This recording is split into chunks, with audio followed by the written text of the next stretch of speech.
हरियाली तीज भगवान शिव और देवी पार्वती के पुनर्मिलन के उपलक्ष्य में मनाया जाने वाला एक त्योहार है।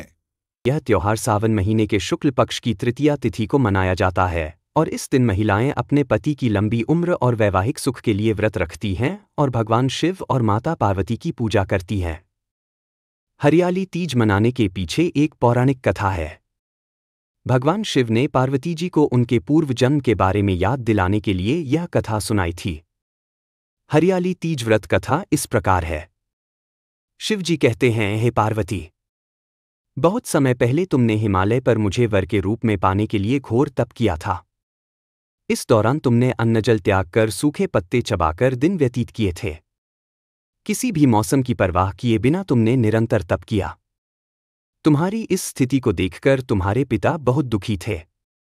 ऐसी स्थिति में नारद जी तुम्हारे घर पधारे। जब तुम्हारे पिता ने नारद जी से उनके आगमन का कारण पूछा तो नारद जी बोले, हे गिरिराज, मैं भगवान विष्णु के भेजने पर यहाँ आया हूँ। आपकी कन्या की घोर तपस्या से प्रसन्न होकर वह उससे विवाह करना चाहते हैं। इस बारे में मैं आपकी राय जानना चाहता हूँ। नारद जी की बात सुनकर पर्वतराज अति प्रसन्नता के साथ बोले, हे नारद जी, यदि स्वयं भगवान विष्णु मेरी कन्या से विवाह करना चाहते हैं तो इससे बड़ी कोई बात नहीं हो सकती। मैं इस विवाह के लिए तैयार हूँ। फिर शिवजी पार्वती जी से कहते हैं, तुम्हारे पिता की स्वीकृति पाकर नारद जी विष्णु जी के पास गए और यह शुभ समाचार सुनाया। लेकिन जब तुम्हें इस विवाह के बारे में पता चला तो तुम्हें बहुत दुख हुआ। तुम मुझे यानी कैलाशपति शिव को मन से अपना पति मान चुकी थी। तुमने अपने व्याकुल मन की बात अपनी सहेली को बताई।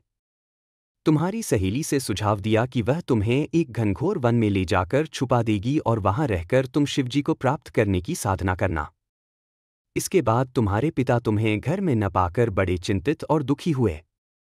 वह सोचने लगे कि यदि विष्णु जी बारात लेकर आ गए और तुम घर पर ना मिली तो क्या होगा। उन्होंने तुम्हारी खोज में धरती पाताल एक करवा दिए, लेकिन तुम ना मिली। तुम वन में एक गुफा के भीतर मेरी आराधना में लीन थी। भाद्रपद तृतीय शुक्ल को तुमने रेत से एक शिवलिंग का निर्माण कर मेरी आराधना की, जिससे प्रसन्न होकर मैंने तुम्हारी मनोकामना पूर्ण की।